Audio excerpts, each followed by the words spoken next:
ಇದು ಈ ಚುನಾವಣೆ ಡಿ ಕೆ ಶಿವಕುಮಾರ್ ಸಿದ್ದರಾಮಯ್ಯನವ್ರ ಚುನಾವಣೆ ಅಲ್ಲ, ಇದು ಕಾಂಟ್ರಾಕ್ಟರ್ಗಳದು ಹಣದ್ದು ಚುನಾವಣೆ. ಕಾಂಗ್ರೆಸ್ ಅವರು 3 ಬೈ ಎಲೆಕ್ಷನ್ ಅಲ್ಲೇನು ಗೆದ್ದುಬಿಟ್ಟಿದ್ದೀರಿ ಅಂತೇಳಿ ಬೀಗ್ತಾ ಇದ್ದಾರೆ. ಇದು ಟೆಂಪರವರಿ ಅಷ್ಟೇ. ನಮ್ಮ ಸರ್ಕಾರ ಬಿಜೆಪಿ ಸರ್ಕಾರ ಹಿಂದೆ 3 ವರ್ಷ ಹಿಂದೆ ಇದ್ದಾಗ ಯಡಿಯೂರಪ್ಪನವರು ಮುಖ್ಯಮಂತ್ರಿ ಆಗಿದ್ದಾಗ ನಾವು 18 ಬೈ ಎಲೆಕ್ಷನ್ ಗೆದ್ದಿದ್ದೀರಿ. ಅದು ಎಲ್ಲ ಕಾಂಗ್ರೆಸ್ ಅವ್ರದ್ದೇ. 18 ಬೈ ಎಲೆಕ್ಷನ್ ಗೆದ್ದು ಜನರಲ್ ಎಲೆಕ್ಷನ್ ಅಲ್ಲಿ ನಾವು ಸೋತಿದ್ದೀರಿ. ಇವ್ರು 3 ಎಲೆಕ್ಷನ್ ಗೆದ್ದೆ ಹಿಂಗ್ ಮೆರಿತಾ ಇದಾರಲ್ಲ, ಇನ್ನು 18 ಬೈ ಎಲೆಕ್ಷನ್ ಗೆದ್ದವ್ರು ನಾವ್ ಹೆಂಗ್ ಮೆರಿಬೇಕು? ಮೊನ್ನೆ ತಾನೇ ಲೋಕಸಭಾ ಚುನಾವಣೆಯಲ್ಲಿ ನಿಮ್ ಜನ ಬೆಂಬಲ ಇದ್ದಿದ್ರೆ ಮೊನ್ನೆ ಲೋಕಸಭಾ ಚುನಾವಣೆಯಲ್ಲಿ ಯಾಕೆ ಮಂಡು ಮುಕ್ಕಿದ್ರಿ?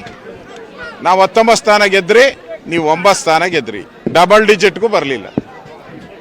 ಇದು ಈ ಚುನಾವಣೆ ಡಿ ಕೆ ಶಿವಕುಮಾರ್ ಸಿದ್ದರಾಮಯ್ಯನವ್ರ ಚುನಾವಣೆ ಅಲ್ಲ, ಇದು ಕಾಂಟ್ರಾಕ್ಟರ್ಗಳದು ಹಣದ್ದು ಚುನಾವಣೆ. ಇದು ಅಧಿಕಾರಿಗಳು ಇವ್ರ ಬೆಂಬಲದಿಂದ ಗೆದ್ದಿದ್ದಾರೆ ಹೊರತು ನಿಮ್ಮ ಶ್ರಮದಿಂದ ಏನು ಗೆದ್ದಿಲ್ಲ.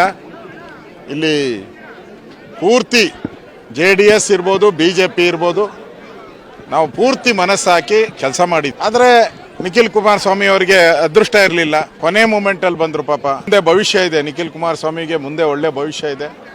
ನಾನು ಕೂಡ ಅವರಿಗೆ ಬೆಳಗ್ಗೆ ಮಾತಾಡಿ, ಕುಮಾರಸ್ವಾಮಿ ಅವರಿಗೆ, ನಿಖಿಲ್ ಕುಮಾರಸ್ವಾಮಿ ಅವರಿಗೆ ಬೆಳಗ್ಗೆ ಮಾತಾಡಿ ಧೈರ್ಯ ಹೇಳಿದ್ದೀನಿ. ನಾನು ಕೂಡ ಒಟ್ಟಾಗಿ ನಾವು ಮುಂದೆ ಬರುವಂಥ ಚುನಾವಣೆಗಳಿಗೆ ತಯಾರಾಗೋಣ ಅನ್ನೋ ಮಾತನ್ನು ಹೇಳಿದ್ದೀನಿ.